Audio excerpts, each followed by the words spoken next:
నమస్తే, నా పేరు తేజస్విని. బీసీ న్యూస్ కి స్వాగతం. ముందుగా ముఖ్యాంశాలు. తిరుపతి తొక్కిసలాట బాధితులకు సీఎం చంద్రబాబు పరామర్శ. 2 అధికారుల సస్పెన్షన్, మరో 3 అధికారులపై బదిలీ వేటు.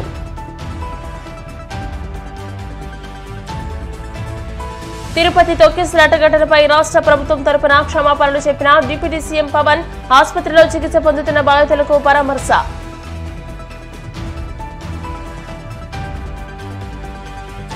తిరుపతి తొక్కిసలాట క్షతగాత్రులకు మాజీ సీఎం జగన్ పరామర్శ. తిరుపతి చరిత్రలో ఈ తరహా ఘటన ఎప్పుడూ జరగలేదని వ్యాఖ్య.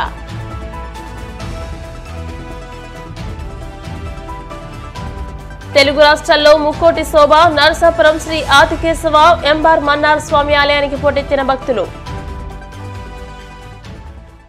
తిరుపతి తొక్కిసలాట ఘటనకు సంబంధించి నిర్లక్ష్యంగా వ్యవహరించిన అధికారులపై చర్యలు తీసుకున్నట్లు ముఖ్యమంత్రి చంద్రబాబు తెలిపారు. వైకుంఠ ద్వార దర్శనం టోకెన్ల జారీ సందర్భంగా జరిగిన తొక్కిసలాట ఘటనపై టీటీడీ పరిపాలనా భవనంలో సీఎం చంద్రబాబు సమీక్ష అనంతరం మీడియాతో మాట్లాడారు. నిర్లక్ష్యంగా వ్యవహరించిన డీఎస్పీ రమణ కుమార్, గోశాల డైరెక్టర్ హర్నాథ్ రెడ్డిని సస్పెండ్ చేశామని, SP Subbarayudu, JEO Gautami, CSV శ్రీధర్ను తక్షణమే బదిలీ చేస్తున్నట్లు తెలియజేశారు. ఘటనపై న్యాయ విచారణ జరిపిస్తామని అన్నారు. టీటీడీ ద్వారా మృతుల కుటుంబాలకు 25 లక్షల చొప్పున ఆర్థిక సాయం అందిస్తామని, మృతుల కుటుంబ సభ్యుల్లో ఒకరికి కాంట్రాక్ట్ ఉద్యోగం ఇప్పిస్తామని హామీ ఇచ్చారు.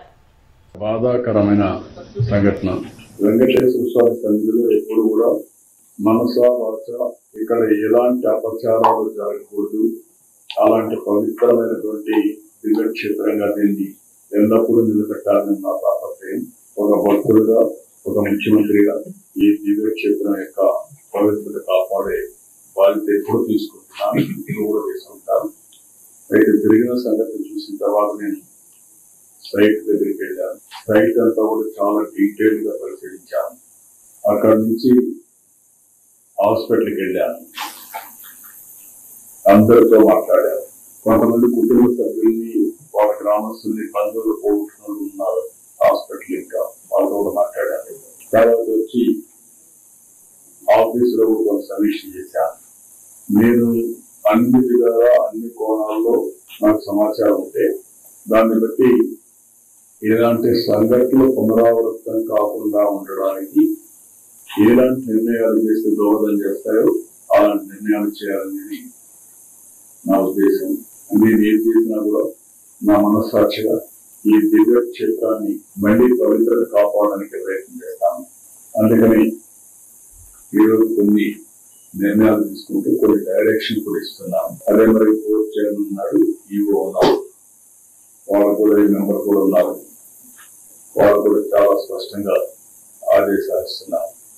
వాళ్ళు కూడా బోర్డు డిస్కస్ చేసి నేను చెప్పిన నిర్ణయాలు కరెక్ట్ అని బోర్డు కూడా భావిస్తే వాళ్ళు అవన్నీ అమలు చేస్తారు.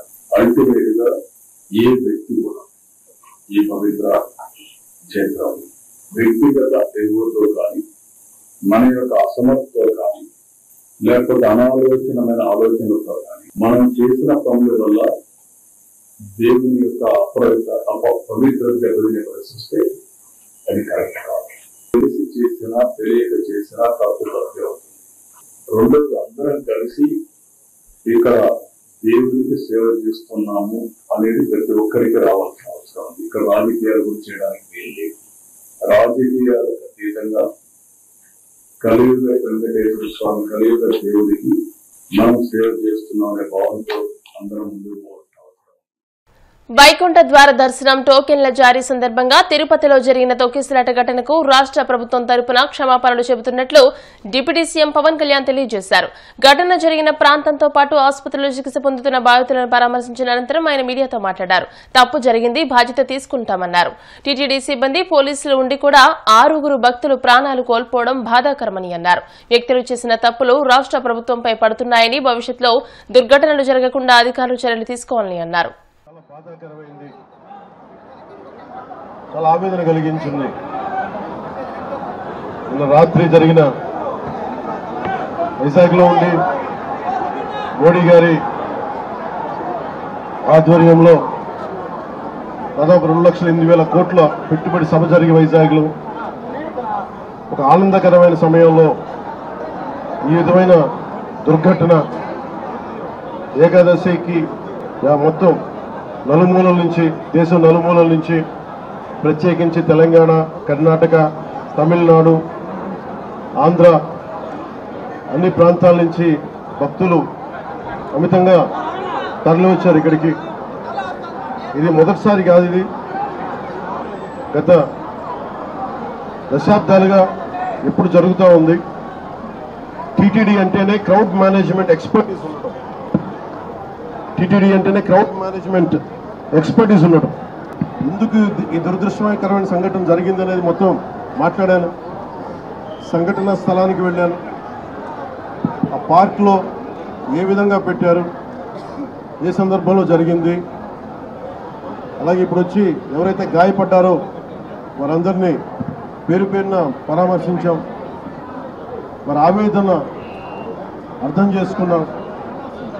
ఒకటే చెప్పాను, రాష్ట్ర ప్రభుత్వం తరపు నుంచి మనస్ఫూర్తిగా తప్పు జరిగింది, బాధ్యత తీసుకుంటున్నాం, క్షమాపణలు రాష్ట్ర ప్రజలందరికీ, వెంకటేశ్వర స్వామి భక్తులందరికీ, ఏడుకొండలవాడి భక్తులందరికీ, హైందవ ధర్మాన్ని నమ్మిన ప్రతి ఒక్కరికి, క్షతగాత్రులైన వారికి, ప్రతి ఒక్కరికి, ప్రాణాలు కోల్పోయిన వారికి, వారి కుటుంబాలకి, స్నేహితులకి, బంధువులకి తప్పు జరిగింది. మనస్ఫూర్తిగా రాష్ట్ర ప్రభుత్వం క్షమాపణలు అడుగుతుంది, రెండు చేతులెత్తి క్షమాపణలు అడుగుతుంది. జరగకుండా ఉండాల్సిన సమయం ఇది. చాలా ఆనందంగా దర్శనం చేసుకొని వెళ్ళిపోవాల్సిన సమయం ఇది.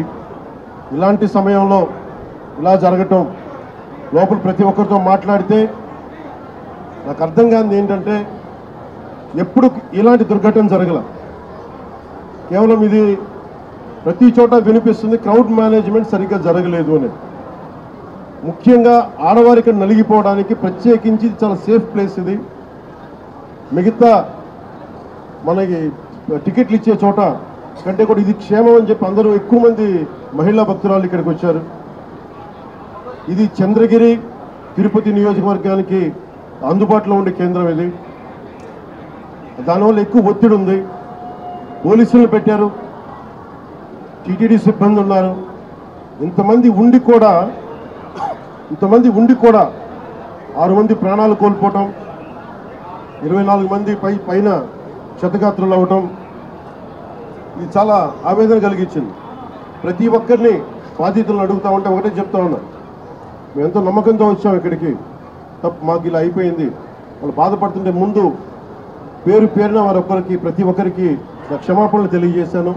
దీనికి బాధ్యులైన వారిని ఖచ్చితంగా వారికి బాధ్యత తీసుకొని వారికి ఎలాంటిది పడాలో అది శిక్ష అంటావా, చర్యలు ఉంటాయి ఖచ్చితంగా. తిరుపతి తొక్కిసలాట ఘటనలో గాయపడ్డ క్షతగాత్రులను మాజీ సీఎం వైఎస్ జగన్ పరామర్శించారు. అనంతరం ఆయన మీడియాతో మాట్లాడుతూ, తిరుపతిలో ఈ తరహా ఘటన ఎప్పుడూ జరగలేదని, ఇది పూర్తిగా ఏపీ ప్రభుత్వం, ముఖ్యమంత్రి చంద్రబాబు నాయుడు వైఫల్యమేనని అన్నారు. ఈ ఘటనలో మొదటి ముద్దాయి చంద్రబాబేనని, బాధిత కుటుంబాలకు కనీసం 50 లక్షల పరిహారం ఇవ్వాలని డిమాండ్ చేశారు. క్షతగాత్రులకు ఉచితంగా వైద్యం అందించడంతో పాటు వారింటికి వెళ్లేటప్పుడు 5 లక్షల రూపాయలు ఇవ్వాలన్నారు. 10వ తారీఖున వైకుంఠ ఏకాదశి అని అందరికీ తెలుసు. లక్షల మంది జనాభా ఇక్కడికి వస్తారు అన్న సంగతి అందరికీ తెలుసు. మరి లక్షల మంది జనాభా వస్తారు అని అందరికీ తెలిసి ఉన్నా కూడా ఎందుకు తిరుపతి దేవస్థానంలో టికెట్లు ఇచ్చే కౌంటర్ల దగ్గర ఎందుకు మీరు సెక్యూరిటీ అరేంజ్మెంట్స్, ప్రోటోకాల్స్ పాటించలేదు అని అడుగుతా ఉన్నా. ఎస్పీ దగ్గర నుంచి కలెక్టర్ దగ్గర వరకు అందరూ కూడా దీంట్లో భాగస్వాములే. చంద్రబాబు నాయుడు గారికి తెలుసు 10వ తారీఖున వైకుంఠ ఏకాదశి అని చెప్పి ఆయన ప్రోగ్రాం కుప్పంలో పెట్టుకుంటాడు. 6వ తారీఖు, 7వ తారీఖు, 8వ తారీఖు పొద్దున 8వ తారీఖు దాకా తను ఇక్కడే ఉంటాడు. తాను కుప్పంలో ఉన్నాడు అని చెప్పి మొత్తం పోలీస్ డిపార్ట్మెంట్, ఈ జిల్లానే కాకుండా సంబంధించిన పోలీసులు అందరూ కూడా చంద్రబాబు నాయుడు గారిని ప్రసన్నం చేసుకునే దానికోసం కొనుక్కుపోతారు. టికెట్లు ఇచ్చే కార్యక్రమం జరిగేటప్పుడు ఈ ఘటన జరుగుతుంది. నిజంగా పోలీసులందరూ కూడా చేయాల్సింది ఏమిటి? ఇన్ని లక్షల మంది వస్తారు అని తెలిసినప్పుడు, చంద్రబాబు నాయుడు గారి పర్యటన కూడా అటువైపున ఉంది, కుటుంబంలో ఉంది అని తెలిసినప్పుడు ప్రత్యామ్నాయ అరేంజ్మెంట్స్ చేసుకోవాల్సిన అవసరం ఉందా లేదా? అని ఎలాంటి ప్రత్యామ్నాయ అరేంజ్మెంట్స్ చేసుకోలేదు. బైరాగి పట్టడి కౌంటర్కి ఎదురుగా పార్కులో పొద్దున 9 గంటల నుంచి మనుషులను అక్కడే క్యాంప్ చేయించారు. మనుషులందరినీ కూడా అక్కడే పార్క్ చేయించారు. 8:30కు రాత్రి పార్క్ గేట్లు తెరిచారు. కౌంటర్ లైన్లో నిలబడండి అని చెప్పి గేట్లు తెరిచారు. వెంటనే అందరూ పరిగెత్తుకుంటూ పోవడం, తోపిసలాట జరిగింది. అక్కడ ఉన్న వాళ్ళ లైన్లో మొదటి నుంచి పెట్టడం మొదలు పెట్టుంటే, అన్ని సెంటర్లలో కూడా పెట్టి ఉండింటే ఈ ఘటన జరిగి ఉండేది కాదు. ఎక్కడా కూడా వీళ్ళు ఫైల్ చేసిన ఎఫ్ఐఆర్ కాపీలో విష్ణు నివాసం దగ్గర ఒకరు చనిపోయిన ఎఫ్ఐఆర్ రిజిస్టర్ అయింది. బైరాగి పట్టడిలో 5 మంది చనిపోయినట్టు మరో ఎఫ్ఐఆర్ రిజిస్టర్ అయింది. ఇక్కడ పోయి చూస్తే వచ్చిన వాళ్ళు రకరకాల అన్ని ప్రాంతాల నుంచి, రకరకాల కౌంటర్లు ఎక్కడెక్కడ ఉన్న అన్ని కౌంటర్ల నుంచి వచ్చిన మనుషులు, తొక్కిసలాటలో ఉన్న మనుషులు ఇక్కడ కనిపిస్తారు. కారణం ఏమిటి? టీటీడీలో ఒక టీటీడీ అనే ఒక వ్యవస్థ ఇంత ఇంపార్టెంట్ రోజున, వైకుంఠ ఏకాదశి రోజున ఇన్ని లక్షల మంది వస్తారు అన్న సంగతి తెలిసి ఇంత దారుణమైన అరేంజ్మెంట్లు చేయడం జరిగింది. దీంట్లో బాధ్యులు ఒక టీటీడీ ఒకటే కాదు. TTD, entire SP, police department, collector, entire revenue department, వీళ్ళందరూ కూడా దీంట్లో భాగస్వామ్యం, ఇంక్లూడింగ్ చంద్రబాబు నాయుడు గారు. పశ్చిమ గోదావరి జిల్లా నర్సాపురంలో ప్రసిద్ధిగాంచిన శ్రీ ఆదికేశవ ఎంబార్ మన్నార్ స్వామి ఆలయంలో భక్తులు పెద్ద సంఖ్యలో ఉత్తర ద్వార దర్శనం చేసుకున్నారు. ముక్కోటిని పురస్కరించుకుని ఆలయ ప్రాంగణంలో సతీ సమేత శ్రీ ఆదికేశవ స్వామి ఉత్సవ విగ్రహాలను ఊరేగించారు. దక్షిణ భారతదేశంలో పెరంబదూర్, నర్సాపురంలో మాత్రమే శ్రీ ఆదికేశవ ఎంబార్ మన్నార్ స్వామి ఆలయాలు ఉన్నాయి. పెరంబదూర్ సాంప్రదాయాలనే ఈ ఆలయంలోనూ పాటించడం గమనార్హం. ప్రతి ఏటా ధనుర్మాసోత్సవాలను ఆలయంలో ఘనంగా నిర్వహిస్తారు.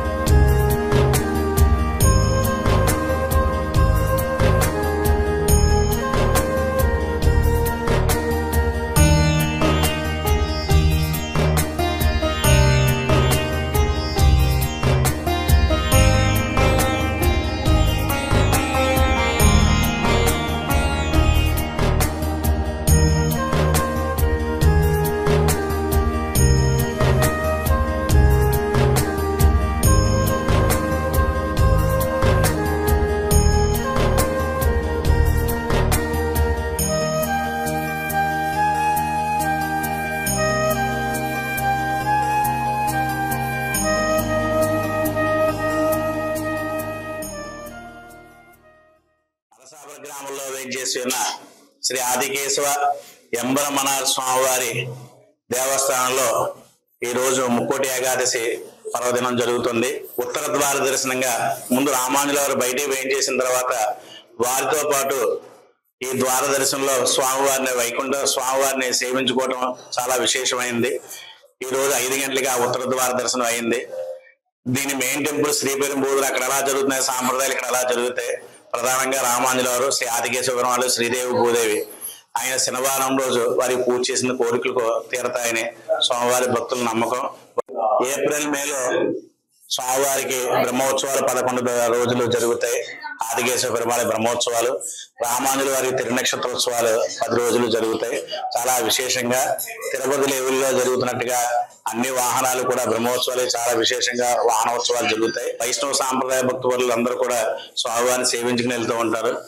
అన్ని చోట్ల నుంచి బస్సులు వేసుకొచ్చి సేవించుకుని వెళ్తూ ఉంటారు. అలాగే లక్ష్మీదేవి ఇతరాజనాథవల్లి తయారు శుక్రవారం పూజలు కూడా జరుగుతూ ఉంటాయి. ఆండాల అమ్మవారు, అలాగే ఆలవారాచార్యులు, మనవాళ్ళ మహోని, రామానుజుల తర్వాత అవతారం ఆంజనేయ స్వామి సన్నిధిలో వేయించేసి ఉన్నారు.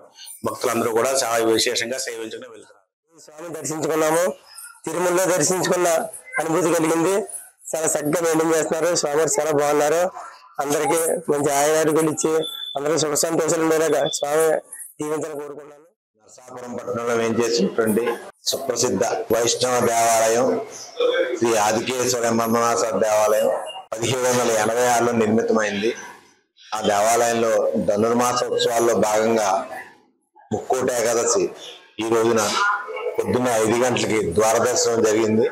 ముక్కోటి సందర్భంగా స్వామికి విశేష అలంకరణ చేయడం జరిగింది. అంచేత భక్తులందరూ అత్యధిక సంఖ్యలో వచ్చి ఇక్కడ స్వామి దర్శనం చేసుకుని వెళ్తున్నారు.